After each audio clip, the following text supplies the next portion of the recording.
Hi, it's Carly McAvoy. I wanted to show you an example where we have a formula with more than one term on each side, and we want to solve for a particular variable in there. So I'm going to use the same formula twice. This is just a random equation that I wrote. It doesn't have any particular meaning. I want to solve the first one for b, and then the second example we'll solve for x, and there's a little different on each side. So if I'm solving for b, the first thing I want to do is, if I want to get b by itself, I want to add 17 to both sides so that that 17 and negative 17 will drop out. And what that looks like then is we've got 6t minus 5x still on the right, but we also have plus 17 on the right. Now we still have a 4 next to that b, so the next thing you want to do is divide both sides by 4. When you divide by 4, these two terms cancel out, and you have this left. So it could look like this. That would be a perfectly acceptable answer, but you can see I wrote below that you cannot reduce the 6 and the 4 unless you separate each term in the numerator. So what some people want to do is say, oh, I can reduce 6 and 4 right here and make this 3 and 2. You can't do that because the 4 also goes to the 5x and it also goes to the 17. If you want to separate them out and then reduce this term, that would be fine. But you can't just reduce out of one term if they're sharing that denominator.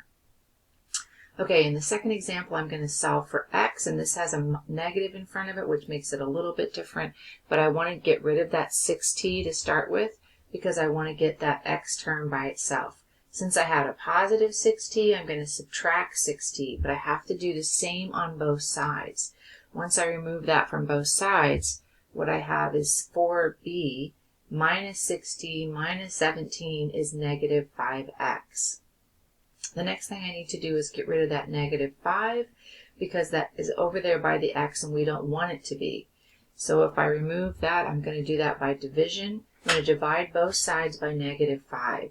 And you can see what happens over here on the right. Negative 5 and negative 5 cancel out to 1. You're just going to have x left, and you've got this term on the right. So this would be where we're at, and maybe your instructor will be fine with that answer, but we don't usually like to leave a negative in the denominator. And a better way is to take that negative out of the denominator and distribute it through the numerator. And I'm going to show you that in 2 steps.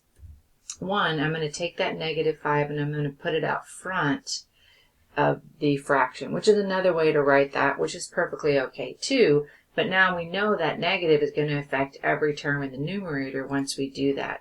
And so I rewrote that with a parentheses and put it in the top to better show you that when you have a negative sign out front of your fraction, it could be up top in the numerator. And once it's there, then you can distribute it to all 3 terms. And what a negative is going to do is just going to change the sign of a term. So 4b becomes negative 4b, negative 6t becomes positive 6t, and negative 17 becomes positive 17. And we just have that 5. And this is how I would like the answer. I think that's the best way to write it. Okay, have a fantastic day.